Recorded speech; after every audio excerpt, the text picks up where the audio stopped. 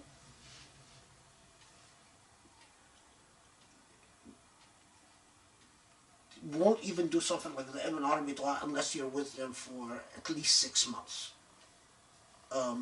That's also very common. Okay.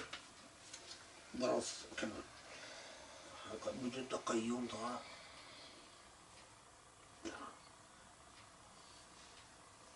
Yeah.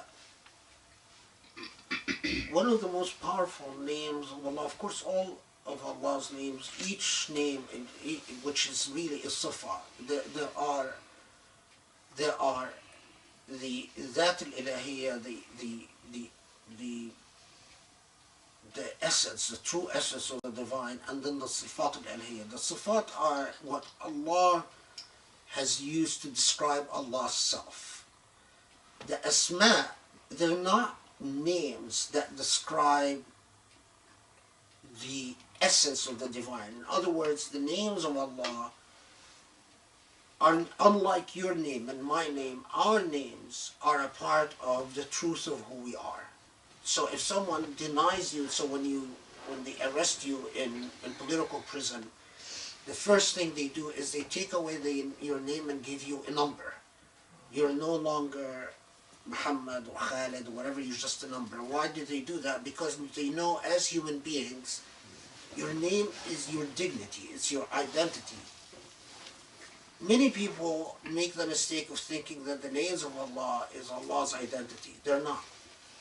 They are as Allah, the words that Allah used to describe Allah's self. One of the most powerful names in that sense of sifa, of a description, is Al-Latif,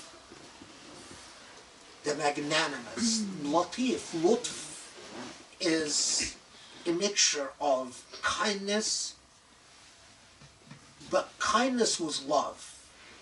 And like al-wadud is friendliness, but al-lutf, it's not just kindness, but it's a type of kindness with love and amicability. So one of the most powerful Asma'ullah, one of the most powerful names, in the sense that I explained the name, that we use in dhikr is Al-Latif, which of course is one of the names mentioned in the Quran as well as Fatullah. So